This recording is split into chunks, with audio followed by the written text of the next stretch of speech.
اعوذ باللہ من الشیطان الرجیم بسم اللہ الرحمن الرحیم۔ حضرت علامہ شیخ محمد البانی رحمۃ اللہ بیان کرتے ہیں کہ میں مکہ معظمہ میں مجاور تھا۔ ایک دن ایسا آیا کہ کھانے کے لیے کچھ نہ ملا اور میں بھوک سے نڈال ہو گیا۔ اسی حالت میں باہر نکلا تو رستے میں ایک تھیلی پڑی دیکھی۔ اٹھا کر دیکھا تو ریشمی تھیلی تھی اور ریشم کی ڈوری سے بندھی ہوئی تھی۔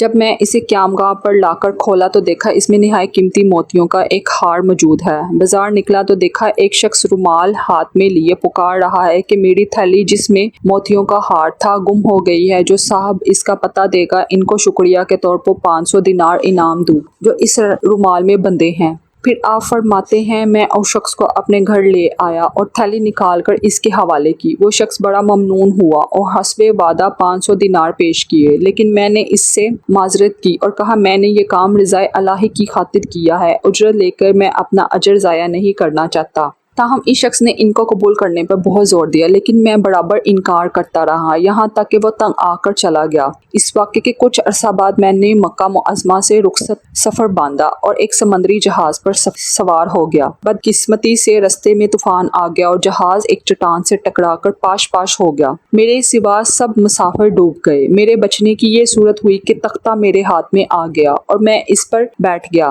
بہتا بہتا ایک جزیرے کے ساحل تک پہنچ گیا۔ حسن اتفاق یہ ہوا کہ جزیرے کے باشندے مسلمان تھے۔ میں وہاں کی مسجد میں ٹھہر گیا۔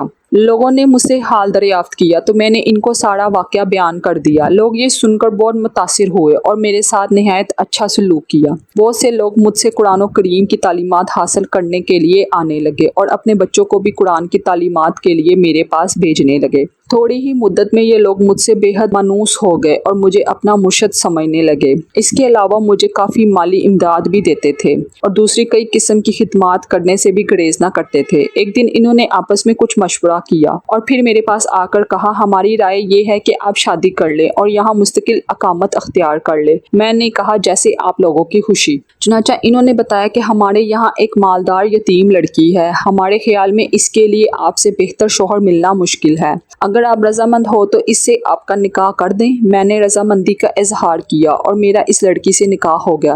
جب میں نے خلوت میں اپنی بیوی کو دیکھا تو یہ دیکھ کر حیران رہ گیا کہ وہی تھیلی والا ہار اس کے گلے میں پڑا ہے۔ دریافت کرنے پر معلوم ہوا کہ یہ لڑکی اسی حاجی کی بیٹی تھی جسے میں نے محض اللہ کے لیے ہار واپس کر دیا تھا۔ لوگوں نے مجھے بتایا کہ جب اس لڑکی کا باپ حج سے واپس یہاں آ رہا تھا تو اپنے قیمتی ہار کے گم ہونے پر اور پھر اس کے مل جانے کا واقعہ اکثر بیان کیا کرتا تھا۔ کہا کرتا تھا کہ جس شخص نے مجھے یہ ہار واپس دیا ہے ایسا بے نفس آدمی میں نے دنیا میں نہیں دیکھا۔ پھر وہ یہ دعا کیا کرتا تھا کہ کاش اس کی مجھ سے یہاں ملاقات ہوتی تو میں اپنی لڑکی کا نکاح اس سے کرتا۔ پھر آپ فرماتے ہیں کہ اللہ تعالیٰ نے اس مرحوم حاجی کی دعا کو شرف قبولیت بخشا اور لڑکی کا میرے ساتھ نکاح ہو گیا اور اللہ پاک نے اس بیوی سے مجھے اولاد بھی نوازی۔ اس واقعہ سے ہمیں یہ سبق ملتا ہے کہ سچ ہے نیکی کا بدلہ ہمیشہ اچھائی سے ہی ملتا ہے اور برائی کا بدلہ ہمیشہ برائی سے ہی ملتا ہے، جیسا کہ اس واقعہ میں دیانت کا بدلہ کیسا عظیم ملا۔ اللہ تعالیٰ نے دنیا میں ہی دکھا دیا ہے کہ جو امانت دار ہوگا اللہ تعالیٰ غیب سے اس کی مدد فرمائے گا۔ اللہ تعالیٰ ہمیں اس واقعہ سے سبق حاصل کرنے کی توفیق عطا فرمائے، آمین۔